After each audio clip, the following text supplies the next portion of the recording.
Hi, welcome to competitive cracker. എൻ്റെ പേര് എബിൻ മാത്യു. ഇന്ന് നമ്മൾ സെറ്റ് എക്സാമുമായിട്ട് ബന്ധപ്പെട്ടിട്ടുള്ള വളരെ പ്രധാനപ്പെട്ട ചില കാര്യങ്ങളാണ് ഡിസ്കസ് ചെയ്യാനായിട്ട് പോകുന്നത്. നമുക്കറിയാം, സെറ്റ് എക്സാം എന്ന് പറയുന്നത് നമ്മുടെ ഹയർ സെക്കൻഡറി മേഖലയിൽ അധ്യാപകർ ആകാനായിട്ട് ആഗ്രഹിക്കുന്നവർക്കുള്ള ഏറ്റവും ആദ്യത്തെ കടമ്പയാണ്, അല്ലെ? അപ്പൊ നിങ്ങൾ പലരും സെറ്റ് എക്സാം എഴുതിയവരുണ്ടാകാം, ഇനി എഴുതാനായിട്ട് ആഗ്രഹിക്കുന്നവരുണ്ടാകും. അപ്പൊ തീർച്ചയായിട്ടും അങ്ങനെയുള്ളവർക്ക് ഒരു നല്ല കാര്യവുമായിട്ടാണ് ഞാൻ നിങ്ങളുടെ മുമ്പിലേക്ക് വരുന്നത്.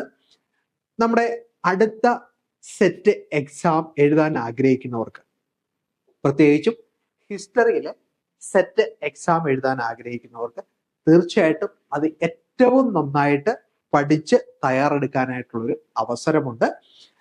ഹിസ്റ്ററി മാത്രമല്ല, സുവോളജി, ബോട്ടണി തുടങ്ങിയ സയൻസ് വിഷയങ്ങളും നമ്മൾക്ക് അതിൻ്റെ കോഴ്സുകൾ കോമ്പറ്റേറ്റീവ് ക്രാക്കർ പ്രൊവൈഡ് ചെയ്യുന്നുണ്ട്. തീർച്ചയായിട്ടും കൂടുതൽ ഡീറ്റെയിൽസ് അറിയാനായിട്ട് നിങ്ങൾ ഈ വീഡിയോ ആദ്യം മുതൽ അവസാനം വരെ കാണുന്ന കാര്യം മറക്കരുത്. ഓക്കെ, അപ്പൊ ആദ്യം നമ്മൾ നോക്കാനായിട്ട് പോകുന്നത് ഹിസ്റ്ററി സെറ്റ് എക്സാമുമായിട്ട് ബന്ധപ്പെട്ടിട്ടുള്ള വളരെ പ്രധാനപ്പെട്ട ചില കാര്യങ്ങളാണ്. അപ്പൊ നമുക്കറിയാം, നമ്മുടെ ജനറൽ പേപ്പർ നമുക്ക് കോമൺ ആയിട്ട് പഠിച്ചു പോകാനായിട്ടുണ്ട്, അല്ലെ? ടീച്ചിങ് ആപ്റ്റിറ്റ്യൂഡ്, റിസർച്ച് ആപ്റ്റിറ്റ്യൂഡ്, അതുപോലെ തന്നെ കറണ്ട് അഫയേഴ്സ് തുടങ്ങിയ മേഖലകളിൽ നിന്നൊക്കെ നമുക്ക് ചോദ്യങ്ങൾ വരും, അല്ലെ? അപ്പൊ അത് നമ്മുടെ മാർക്കിന്റെ വളരെ പ്രധാനപ്പെട്ട ഒരു ഭാഗമാണ്. അത് നന്നായിട്ട് തന്നെ പഠിച്ചു പോകണം. ഇനി നമ്മുടെ സബ്ജക്റ്റിലേക്ക് നമ്മൾ വരികയാണെങ്കിൽ, ഹിസ്റ്ററി സെറ്റ് എക്സാമിന്റെ സിലബസ് എന്ന് പറയുന്നത് അത്യാവശ്യം നല്ല സിലബസ് ആണ്. ഓക്കെ, നിങ്ങൾ എഴുതിയവർക്ക് അറിയാം. ഇനി എഴുതാൻ ആഗ്രഹിക്കുന്നവർ തീർച്ചയായിട്ടും ഇത് ശ്രദ്ധിക്കണം. എന്താണ് നമുക്ക് പഠിക്കാനായിട്ട് ഉള്ളത്, ഏതൊക്കെ ഭാഗങ്ങളാണ് കൃത്യമായിട്ട് നമ്മൾ പഠിച്ചു പോകേണ്ടത് എന്നുള്ളതാണ് നമ്മൾ ഇന്ന് നോക്കാനായിട്ട് പോകുന്നത്. അപ്പൊ നമുക്ക് ആ യൂണിറ്റ് വൈസ് ആയിട്ടുള്ള നമ്മുടെ സിലബസ് കൃത്യമായിട്ടൊന്ന് മനസ്സിലാക്കി പോകണം. ഓക്കെ, പലരും സെറ്റ് എക്സാമിന് തയ്യാറെടുക്കുന്നവർ ചെയ്യുന്ന ഒരു കാര്യമാണ്, നമ്മൾ PGക്ക് പഠിച്ച നോട്ടുകളൊക്കെ ഒന്ന് പഠിച്ചു പോയാൽ പോരെ നമ്മൾ ചിന്തിക്കും. ഒരിക്കലുമല്ല, നിങ്ങൾ നമ്മുടെ സിലബസ് കൃത്യമായിട്ട് അത് ഫോളോ ചെയ്യാനായിട്ട് ശ്രമിക്കണം. എന്തൊക്കെയാണ് അതിൽ നിന്ന് നമുക്ക് പഠിക്കാനുള്ളത് എന്നുള്ളതിനെ പറ്റി കൃത്യമായിട്ടൊരു ബോധ്യം നമുക്ക് ഉണ്ടെങ്കിലേ ഉള്ളൂ സെറ്റ് എക്സാം നമുക്ക് ക്വാളിഫൈ ചെയ്യാനായിട്ട് സാധിക്കുള്ളൂ. ഓക്കെ, അപ്പൊ നമുക്ക് സമയം കളയേണ്ട, എത്ര വേഗത്തിൽ നമുക്ക് പഠിക്കാനുള്ളത് എന്തൊക്കെയാണ് എന്നുള്ളത് നമുക്ക് നോക്കാം. നമ്മൾ യൂണിറ്റ് 1ലേക്ക് വരികയാണെങ്കിൽ ആദ്യം നമുക്ക് പഠിക്കാനുള്ളത് ഹിസ്റ്റോറിക്കൽ മെത്തേഡാണ്. അപ്പൊ മെത്തഡോളജിയാണ് ആദ്യത്തെ ഭാഗം. അതിലെ തന്നെ നമുക്ക് ഹിസ്റ്ററി, അതിൻ്റെ മീനിങ്, സ്കോപ്പ്, ഇതൊക്കെയാണ് നമുക്ക് ആദ്യം ഒന്ന് മനസ്സിലാക്കി അടിസ്ഥാനപരമായിട്ടുള്ള കാര്യങ്ങൾ നോക്കുക. അതുപോലെ തന്നെ മുമ്പോട്ട് വരുമ്പോഴുള്ള മൊഡ്യൂളിൽ, രണ്ടാമത്തെ മൊഡ്യൂളിലേക്ക് വരുമ്പോൾ നമുക്ക് എന്താണ് ചരിത്ര രചനയിലെ സബ്ജക്റ്റിവിറ്റി, ഒബ്ജക്റ്റിവിറ്റി എന്നുള്ള നമ്മൾ പഠിച്ചു പോയിട്ടുള്ള കാര്യങ്ങളാണ്, അല്ലെ? എന്നാൽ അത് കുറച്ചുകൂടി ടെക്നിക്കലായിട്ട് നമുക്കൊന്ന് പഠിച്ചു പോകേണ്ടതായിട്ടുണ്ട്. ചോദ്യം വരുന്ന ഒരു മേഖലയാണ്. അതുപോലെ തന്നെ മൊഡ്യൂൾ 3ലേക്ക് വരുവാണെങ്കിൽ ടെക്നിക്സ് ഓഫ് റിസർച്ച് എന്ന് പറയുന്ന ഒരു പ്രധാനപ്പെട്ട ഒരു ഭാഗം അവിടെയുണ്ട്. എക്സ്റ്റേണൽ, ഇന്റേണൽ ക്രിറ്റിസിസം എന്ന് പറയുന്ന സ്ഥിരമായിട്ട് ചോദ്യങ്ങൾ വരുന്ന മറ്റൊരു ഭാഗവും ആ കൂട്ടത്തിൽ തന്നെയുണ്ട്. മൊഡ്യൂള് 4 നമുക്ക് പ്രധാനമായിട്ടും എന്താണ് ഹൈപ്പോത്തിസിസ്, എങ്ങനെയാണ് ഒരു ഹൈപ്പോത്തിസിസ് സെറ്റ് ചെയ്യേണ്ടത്, അതിന്റെ പ്രത്യേകതകൾ എന്നുള്ളതൊക്കെയാണ് നമുക്ക് നോക്കാനായിട്ട് ഉള്ളത്. അതുപോലെ കൊസേഷൻ നോക്കാനായിട്ടുണ്ട്. ഫസ്റ്റ് യൂണിറ്റിലെ ലാസ്റ്റ് മൊഡ്യൂളിലേക്ക് വരുമ്പോൾ നമുക്ക് പ്രധാനമായിട്ടും ബിബ്ലിയോഗ്രാഫി, അതുപോലെ തന്നെ അപ്പൻഡിസിസ്, അതുപോലെ തന്നെ ഇൻഡെക്സ് തുടങ്ങിയ ടേമുകൾ, അതിന്റെ മീനിങ്, ഇത് നിരന്തരമായിട്ട് ചോദിക്കുന്ന മറ്റൊരു ഭാഗമാണ്. അപ്പോൾ ഒന്നാമത്തെ യൂണിറ്റിൽ നമുക്ക് മെത്തഡോളജിയാണ്, ഹിസ്റ്റോറിക്കൽ മെത്തഡോളജിയാണ് നോക്കാനായിട്ട് ഉള്ളത്. കൃത്യമായിട്ട് നമുക്ക് പഠിച്ചു പോകാവുന്ന ഒരു ഭാഗമാണത്. ഓക്കെ, ഇനി യൂണിറ്റ് 2ലേക്ക് വരുവാണെങ്കിൽ എന്താണ്, ഹിസ്റ്റോറിയോഗ്രാഫിയാണ് നമുക്ക് പ്രധാനമായിട്ടും നോക്കി പോകാനായിട്ടുള്ളത്. ഹിസ്റ്റോറിയോഗ്രാഫി. അപ്പൊ ഹിസ്റ്റോറിയോഗ്രാഫിയിൽ തന്നെ നമുക്ക് ഇന്ത്യയിൽ ഉണ്ടായിരുന്ന, ഏൻഷ്യന്റ് ഇന്ത്യയിൽ ഉണ്ടായിരുന്ന ഹിസ്റ്റോറിക്കൽ ട്രഡീഷൻ, ഇതിഹാസ, പുരാണ, ബുദ്ധിസ്റ്റ്, ജെയിൻ ട്രഡീഷൻ ഒക്കെ നമുക്ക്, അതുപോലെ കാവ്യ ട്രഡീഷൻ ഒക്കെ പഠിച്ചു പോകാനായിട്ടുണ്ട്. അത് കുറച്ച് വർക്കുകൾ, അതെങ്ങനെ എഴുതപ്പെട്ടിരിക്കുന്നു എന്നുള്ള കാര്യങ്ങളൊക്കെയാണ് നമ്മൾ അവിടെ നോക്കി പോകേണ്ടതായിട്ട് ഉള്ളത്.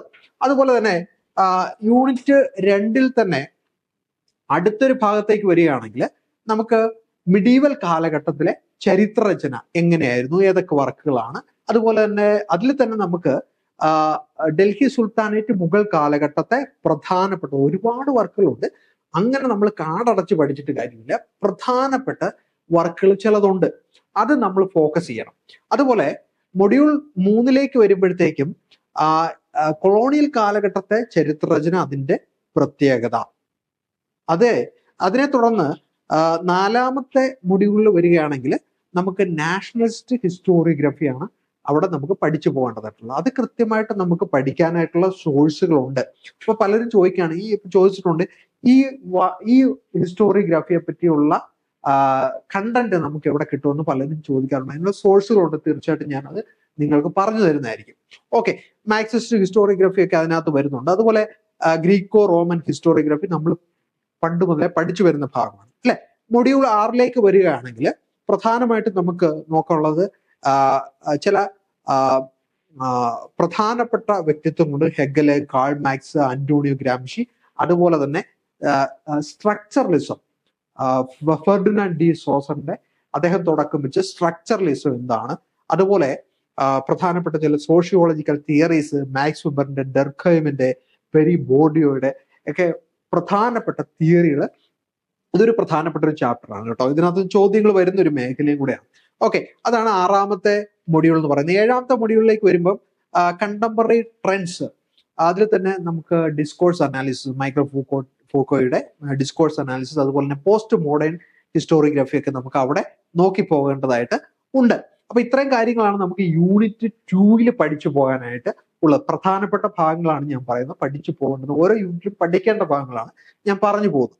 ഓക്കെ, അപ്പൊ യൂണിറ്റ് 3 വരുമ്പോൾ നമുക്ക് കേരള ഹിസ്റ്ററിയിലേക്കാണ് നമ്മൾ വരുന്നത്.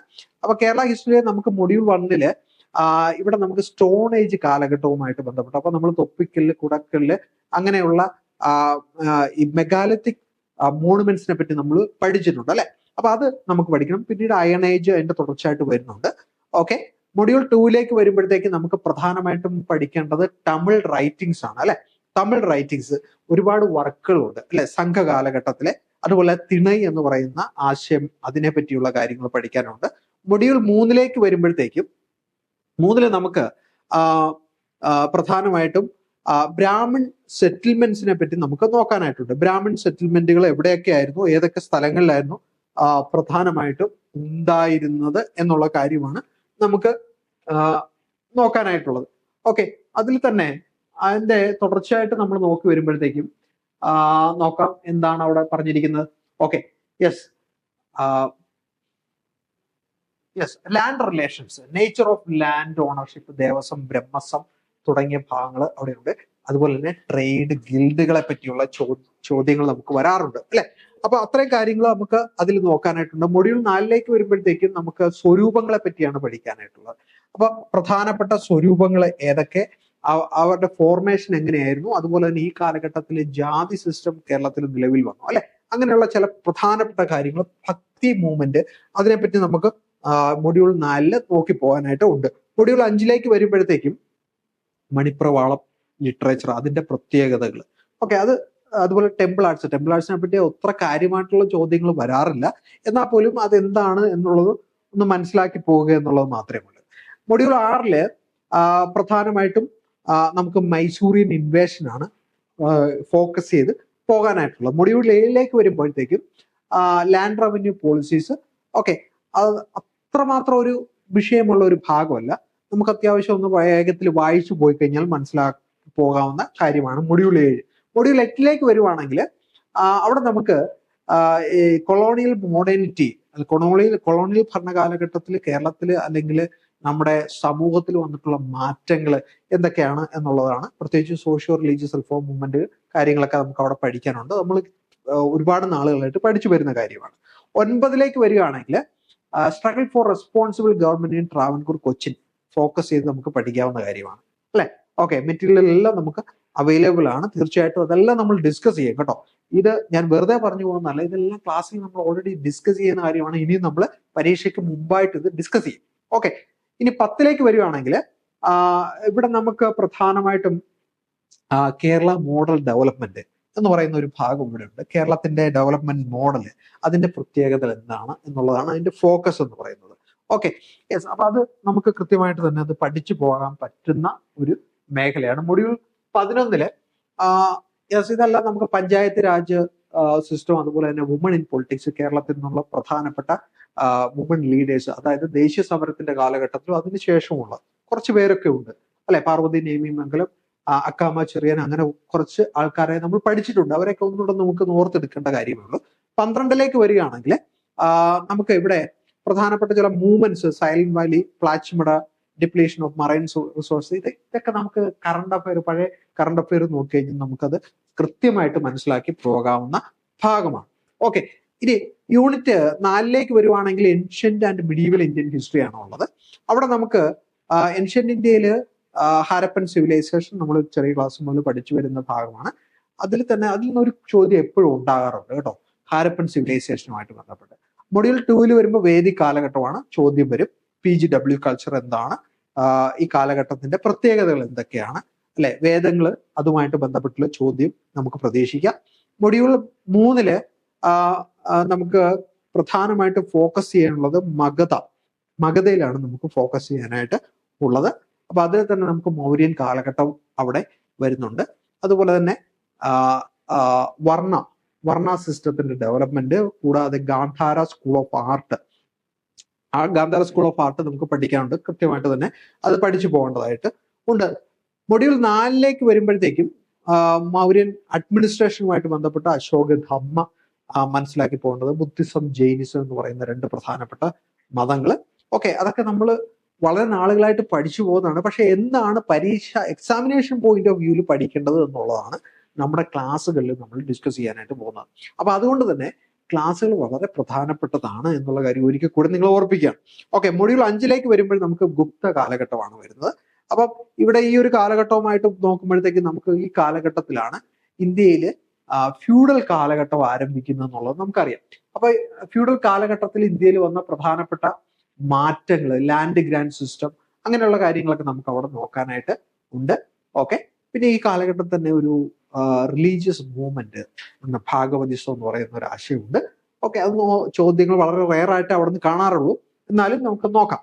മൊഡ്യൂൾ 6 വരുവാണെങ്കിൽ അവിടെ നമുക്ക് ഈ ഗുപ്ത കാലഘട്ടത്തെ തുടർന്നുണ്ടായില്ല, അല്ലെങ്കിൽ അതിന്റെ അവസാന കാലഘട്ടത്തിൽ ഉണ്ടായിരുന്ന ഡിക്ലൈൻ ഓഫ് ട്രേഡ് എന്ന് പറയുന്ന ആശയം, അതുപോലെ തന്നെ സോഷ്യൽ ക്രൈസിസ് ആൻഡ് കലി, ഈ കാലഘട്ടത്തെയാണ് ശരിക്കും നമ്മൾ ഫ്യൂഡൽ കാലഘട്ടം എന്ന് പറയുന്നത് അല്ലെ.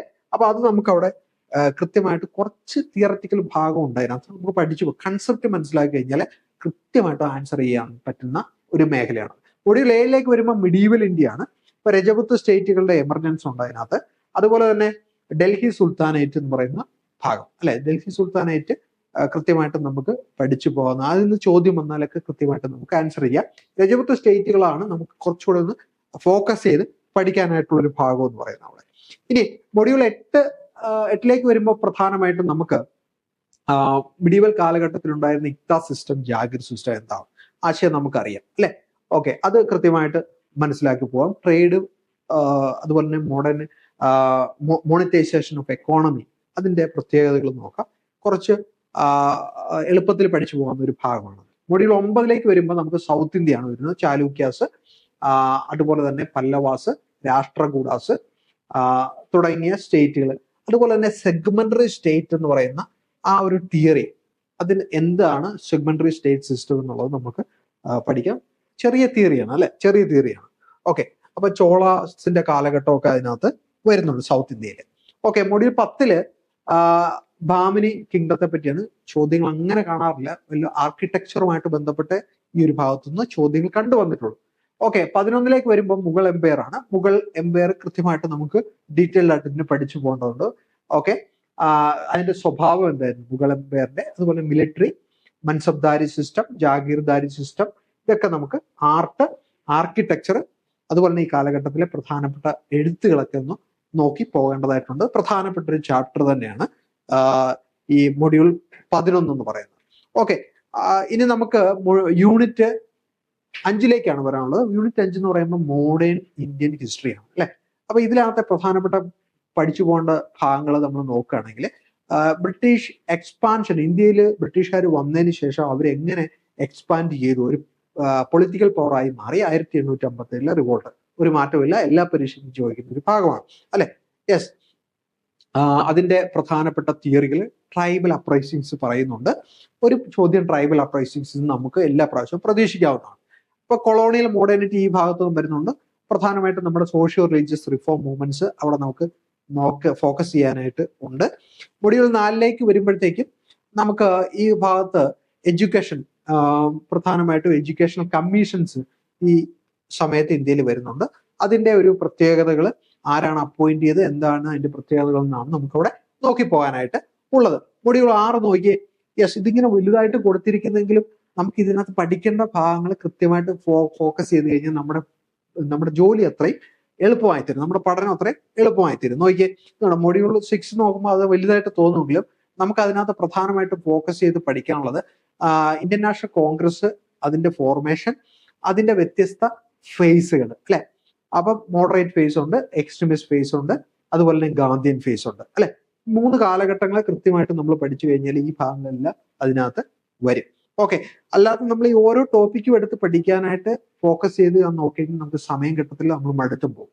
ഓക്കെ, അപ്പം നോക്കാം ഇതിനെ തുടർന്ന് ഏത് ഭാഗങ്ങളാണ് വരുന്നത് നമുക്ക് വളരെ വേഗത്തിൽ നോക്കാം. ഓക്കെ, മൊഡ്യൂൾ 7 വരുമ്പോൾ പ്രധാനപ്പെട്ട ആക്ടുകളാണ്. അത് ചിലപ്പോൾ ഒരു ചോദ്യം അതിനകത്തുനിന്ന് വരാനുള്ള സാധ്യതയുണ്ട്. ഓക്കെ, അത് നോക്കി പോകാവുന്നേ ഉള്ളൂ. മൊഡ്യൂൾ 8 എന്ന് പറയുന്നത് INA quit India movement, INA അതിനകത്തുനിന്നൊരു ചോദ്യം ഉറപ്പാണ്. ക്യാബിനറ്റ് മിഷൻ, ഓക്കെ, ഇങ്ങനെയുള്ള കാര്യങ്ങളാണ് അതിനകത്ത് ഫോക്കസ് ചെയ്യാനായിട്ടുള്ളത്. 9 വരുമ്പോൾ പ്രിൻസ്ലി സ്റ്റേറ്റിന്റെ ഇന്റഗ്രേഷൻ ഉണ്ട്, നെഹ്റുവിൻ കാലഘട്ടം, പോസ്റ്റ് ഇൻഡിപെൻഡന്റ് ഇന്ത്യയാണ് വരുന്നത്.